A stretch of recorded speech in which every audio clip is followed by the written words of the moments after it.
میرے محترم بزرگوں، دوستوں اور عزیز ساتھیوں، اور باہر سننے والی میری محترم ماؤں بہنوں، آج کی اس نشست میں حضرت ابراہیم علیہ السلام کی قربانی، آزمائش کا کچھ تذکرہ کروں گا اور اس کے بعد پھر قربانی کے مسائل کے حوالے سے کچھ دیر گفتگو کروں گا۔ اللہ تعالیٰ سے دعا ہے اللہ مجھے اور آپ کو ابراہیم خلیل اللہ جیسی صفات اپنانے کی توفیق عطا فرمائے۔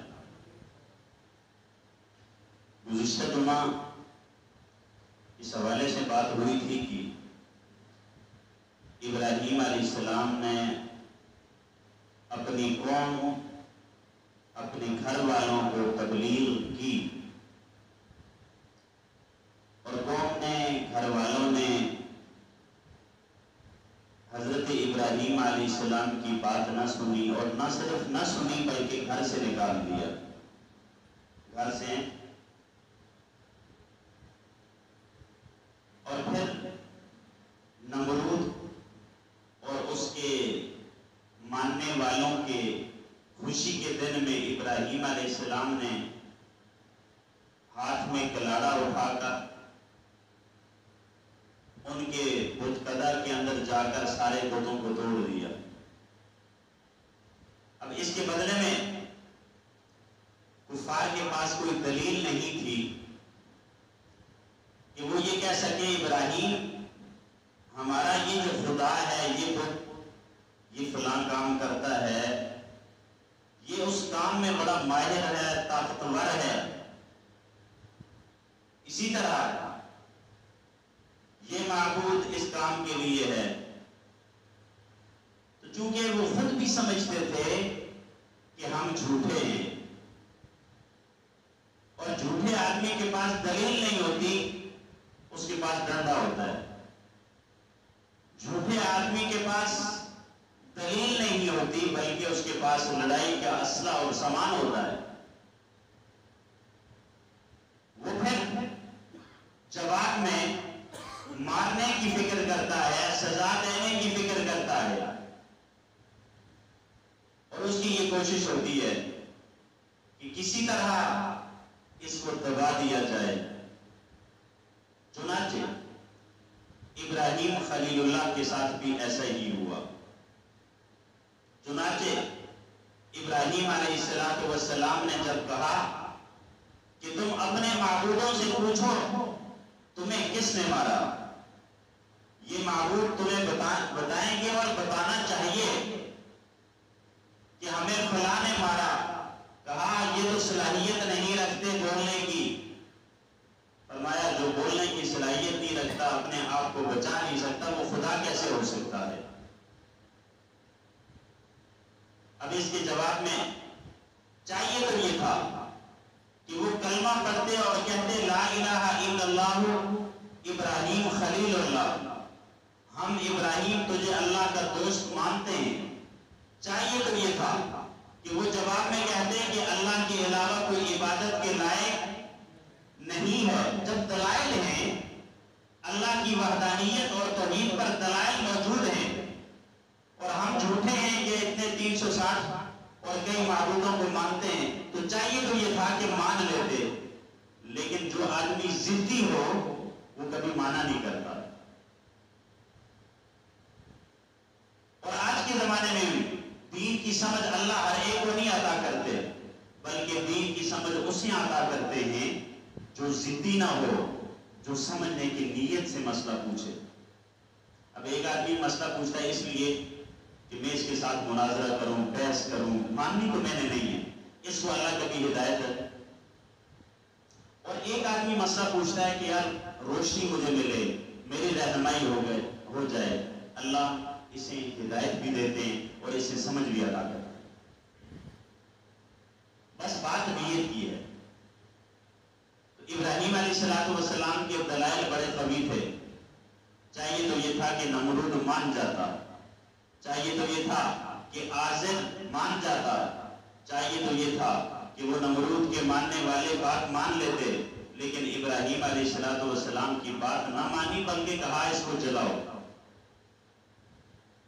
لکڑیاں اکٹھی کرو۔ ہاں، اللہ کا پیارا بننا بڑا مشکل ہے، اللہ کے قریب ہونا اتنا آسان کام۔ ہاں جی، اگر آپ محنت کر رہے ہیں، اللہ کی عبادت کر رہے ہیں، آپ تقوی کی طرف جا رہے ہیں، تو سمجھو کہ اب آزمائشیں زیادہ آئیں گی۔ چنانچہ ابراہیم علیہ السلام کو جلانے کی فکر کر رہے اور ان کے لیے ایک میدان تیار کیا۔ یہ میدان نمرود کے محلات کے قریب تھا، بہت بڑا ایریا تھا، وہاں پر لکڑیاں لا رہے ہیں، ڈالی جا رہے ہیں، خشک لکڑیاں ہیں ساری۔ اللہ اکبر، کیسا عجیب منظر ہوگا کہ اللہ کا خلیل، اللہ کا دوست آزمائش میں ہے۔ ہاں، اللہ کا دوست ہی آزمائش اٹھا سکتا ہے، میں اور آپ نہیں اٹھا سکتے۔ کمزور ایمان والا کبھی آزمائش مشقت برداشت نہیں کر سکتا۔ اور پھر ابراہیم علیہ السلام کوئی آگ سے بچنے کے لیے تدبیر نہیں کر رہے۔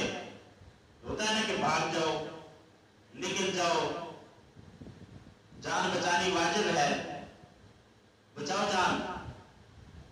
کیوں نہیں جا رہے؟ اس لیے کہ ابراہیم علیہ السلام نے جو کلمہ پڑھا تھا، جو اللہ کی وحدانیت کا اقرار کیا تھا، وہ یہاں سے کیا تھا، دل سے۔ ابراہیم علیہ السلام کو اتنا اللہ پر توکل تھا کہ میں آگے جا کر مثال میں بتاؤں گا کہ آپ حیران رہ جائیں گے کہ ابراہیم علیہ السلام کے سر کے بالوں سے لے کر ناخن تک، پاؤں کے ناخنوں تک، ایک ایک عضو میں اللہ کی محبت رچ بس گئی تھی۔ نمرود کیا کرتا؟ نمرود تو یہ سوچتا تھا کہ جب میں جلاؤں گا تو یہ پھر ہٹ جائے گا، بھاگ جائے گا، اپنے مسلک کو چھوڑ جائے گا، اپنے مذہب کو چھوڑ جائے گا، لیکن اسے کیا پتا تھا کہ کیا ہونے والا ہے۔ چنانچہ ابراہیم علیہ السلام کے لیے ایک بہت بڑا جگہ، ایک بہت بڑا ایریا جس میں لکڑیاں ڈال کے آگ جلائی گئی، اور اس آگ کی تپش اور گرمی بڑے دور دور تک پہنچنے لگی۔ اچھا، بعض جگہ لکھا ہے کتابوں میں کہ اس آگ کو بھڑکانے کے لیے یہ جو چھپکلی ہے، چھپکلی کو کیا کہتے ہیں پنجابی میں؟ گرگلی۔ اس نے پھونک ماری کہ آگ اور بھڑکے۔ اسی لیے علماء نے لکھا ہے، میرے استاد جی فرماتے تھے کہ اس کو مارا کرو، اس کو مارنے کا ثواب 2 نفروں کا تمہیں ملے گا۔ یہ خطرناک جانور ہے، ابراہیم علیہ السلام کا دشمن ہے۔ اب اس کی پھونک سے کوئی آگ زیادہ بھڑکنی تو نہیں تھی، لیکن مدد کی ہے نمرود کی اس نے بھی۔ اور اس کے مقابلے میں کبوتر نے ایک اپنے چونچ میں ایک پانی کا قطرہ لا کر پھینکا، کہا کہ اس کو دعا ہے، قیامت تک کبوتر سے لوگ محبت کریں گے۔ یہ آج کل کی محبت کچھ زیادہ ہو گئی ہے، لیکن ایسی محبت درست نہیں ہے جو لڑانا، یہ تو اذیت دے رہے ہوتے ہیں، ان کی بات نہیں کر رہا، کبوتر بازوں کی بات نہیں ہے، صرف کبوتر کی ذات کی بات ہو رہی ہے۔ چنانچہ اب وقت آ گیا آزمائش کا، عزیز طلبہ آپ کے لیے بھی، کہ ابراہیم علیہ السلام کو لے کے جایا جا رہا ہے، اور وہ جگہ اب بھی ایسی ہے کہ جہاں پر ابراہیم علیہ السلام کو آگ میں ڈالا گیا تھا، آج تک وہاں پر سبزہ نہیں ہوگا۔ آج تک اس جگہ پہ دائیں بائیں باغات ہیں، لیکن وہ جگہ بالکل ایسی ہے جس طرح کلر ہو، کوئی وہاں نہ گھاس ہے نہ درخت ہے۔ ابراہیم علیہ السلام کو اوپر بٹھایا، جس طرح ایک جھولا ہوتا ہے اس میں، اور اب نمرود سمجھ رہا تھا کہ ابراہیم اپنے کلمے سے، اپنی بات سے ہٹ جائیں گے، اللہ کی وحدانیت سے ہٹ جائیں گے۔ ابراہیم علیہ السلام بالکل ڈٹے رہے۔ اللہ نے فرشتے کو بھیجا کہ جاؤ ابراہیم سے پوچھو کہ کیا مدد چاہیے۔ فرشتے یعنی اگر وہ کہیں کہ مدد کرو تو پھر تم مدد کرو، اگر وہ کہیں کہ چھوڑ دو تو پھر نہیں کرنا۔ چنانچہ فرشتہ آیا فرشتہ آیا, کہا ابراہیم میں ہوا چلاؤں گا یہ ساری آگ بجھ جائے گی. تو ابراہیم علیہ السلام نے فرمایا میرے رب کو پتہ ہے نا کہ ابراہیم خلیل کہاں پر ہے, کہاں پتہ ہے, پھر آپ چلے جائیں. آپ کی مدد کی ضرورت ہے. جب میرے رب کو پتہ ہے کہ ابراہیم میرا دوست مصیبت میں ہے تو وہ خود میری مدد کرے گا. اتا امر اللہ فلا تستعجلوا, اللہ کی مدد آ جائے گی تم جلدی نہ کرنا. قرآن کی دوسری جگہ یہ آیت پڑھ. چنانچہ ابراہیم علیہ السلام نے اس فرشتے کو بھی کہا آپ چلے جائیں. بارش والا فرشتہ آیا, ابراہیم میں بارش برساؤں گا یہ آگ بجھ جائے گی. کہا میرے رب کو پتہ ہے کہ میرا خلیل کس آزمائش میں گرفتار ہے, کہا پتہ ہے. تو جب میرے رب کو پتہ ہے مجھے بچائے گا بھی کوئی. یہ بات وہ تھی کہ ابراہیم علیہ السلام کے دل میں اللہ کی محبت کا اندازہ آپ لگائیں. آپ چلے جائیں, میری مدد اللہ کریں گے. جس ذات نے مجھے نبوت عطا کی ہے, جو ذات مجھے آزمانا چاہ رہی ہے, وہی ذات میری مدد کرے گی. اچھا اب آپ یہاں غور کیجئے کہ اللہ کی محبت ابراہیم خلیل اللہ کے دل میں کتنی تھی. اور صرف محبت نہیں, اللہ پر بھروسہ اور توکل بھی بہت زیادہ تھا. ہاں جب بندے کو سچی محبت, سچا عشق اللہ سے ہو جائے تو توکل اور بھروسہ بڑھ جاتا ہے. اور جب توکل اور بھروسہ بڑھ جاتا ہے تو دنیا کی کوئی طاقت اس کا مقابلہ نہیں کر سکتی. اس کے لیے رکاوٹیں کھڑی کر دو, اگلا رکاوٹیں کھڑی کر رہا ہوتا ہے کہ یہ اب ناکام ہو جائے گا, وہ اور کامیاب ہوتا چلتا ہے. اس لیے جو اللہ کو سچے ماننے والے ہیں, اللہ کے ساتھ سچا پیار کرنے والے ہیں, کبھی ان کے ساتھ عداوت نہ کرنا, دشمنی نہ کرنا. تم دشمنی کرو گے, اللہ اس کے مقابلے میں, اللہ تمہارے مقابلے میں اس کے مددگار بن کے آ جائیں گے.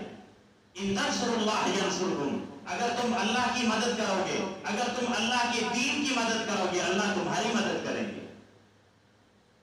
وہی ان تنصروا اللہ ینصرکم, اگر تم اللہ کی مدد کرو گے تو ینصرکم, وہ تمہاری مدد کرے گا. کیا مطلب؟ تم اللہ کے دین کی مدد کرو گے, اللہ کے دین کو دنیا تک پہنچانے کی نیت کر لو, کوئی بھی طاقت آپ کو روکنا چاہے روک نہیں سکتی. اگر وہ آپ کے لیے رکاوٹیں کھڑی کرے گی, اس کی رکاوٹیں ختم ہو جائیں گی, آپ پھر بھی کامیاب ہوتے چلو گے. تو اس لیے ابراہیم علیہ السلام کا توکل اللہ پر کیوں بڑھا؟ اس لیے کہ اللہ سے محبت تھی.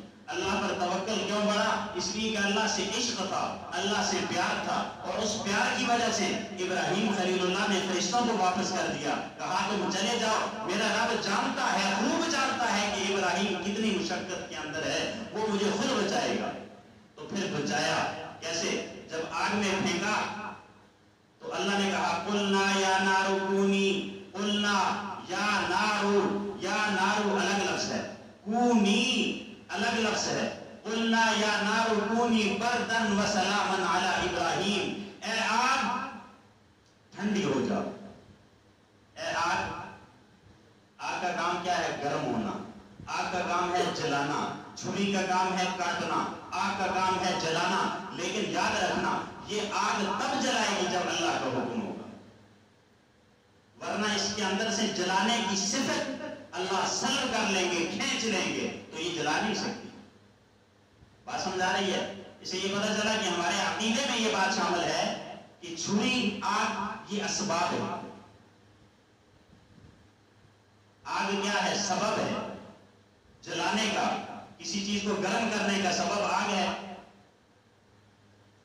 لیکن یہ آگ تب ہی گرم کرے گی, تب ہی جلائے گی جب اللہ کا حکم ہوگا.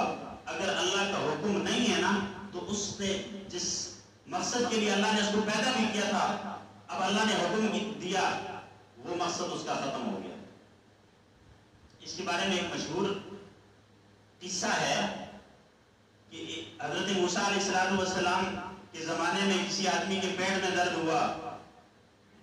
موسیٰ علیہ السلام نے اللہ سے دعا کی تو اللہ تعالیٰ نے کوئی اس کو جڑی بوٹی بتا دی. پھر ایک اور آدمی کے پیٹ میں درد ہوا تو اس نے جا کر وہی جڑی بوٹی استعمال کی تو ٹھیک ہے. یا باری تعالیٰ یہ کیا فرمایا؟ پہلے میں نے اس میں شفا رکھی تھی, اب شفا نہیں ہے.